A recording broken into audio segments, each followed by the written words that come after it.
For over 200 years, America has carried on the greatest experiment in self-government in the history of the world. And that's not hyperbole, that's a fact. We're the people. The people vote and choose their own leaders, and they do it peacefully. And we're in a democracy. The will of the people always prevails. Yesterday, I spoke with President-elect Trump to congratulate him on his victory.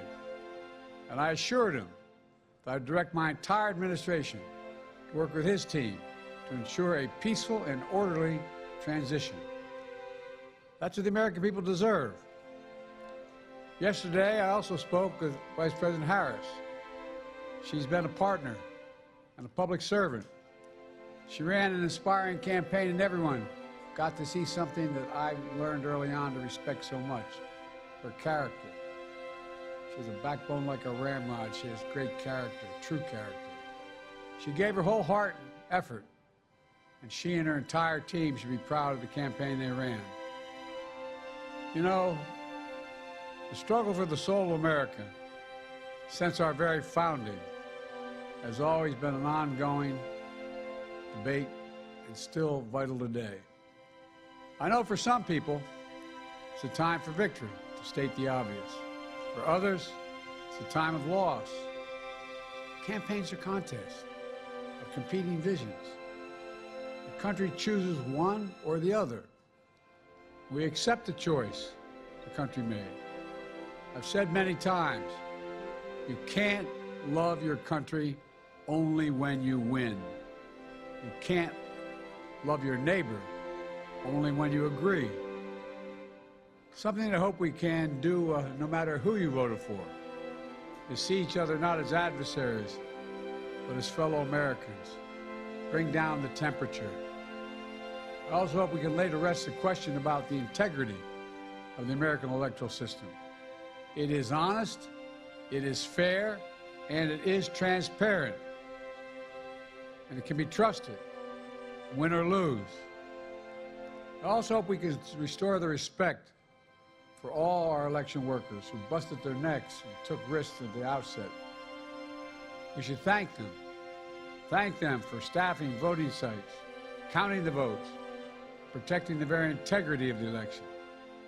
Many of them are volunteers who do it simply out of love for their country.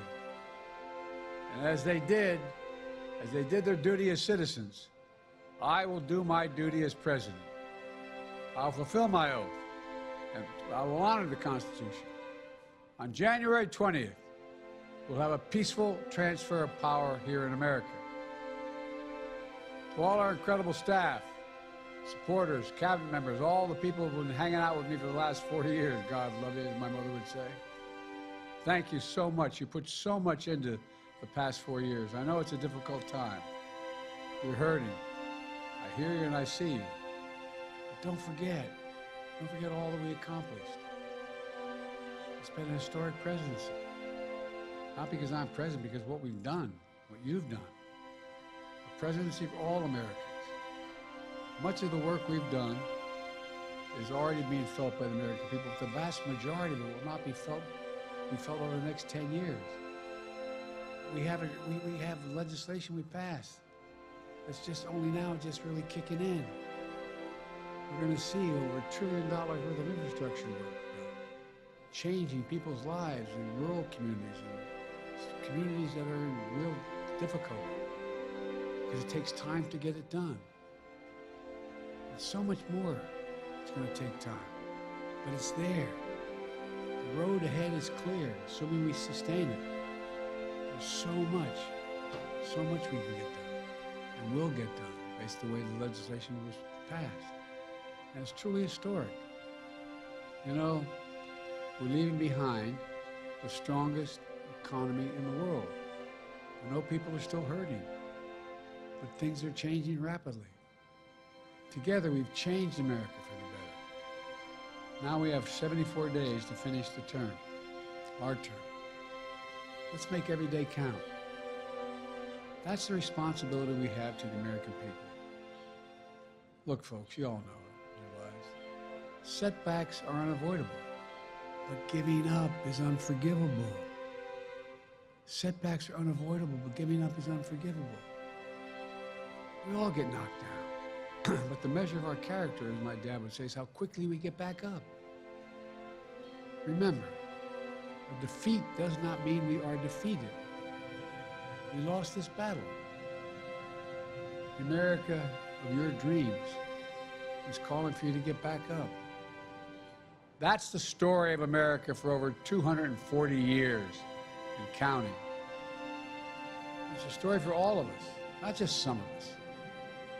The American experiment endures. We're going to be okay, but we need to stay engaged. We need to keep going. And above all, we need to keep the faith. I'm so proud to have worked with all of you. I really mean it.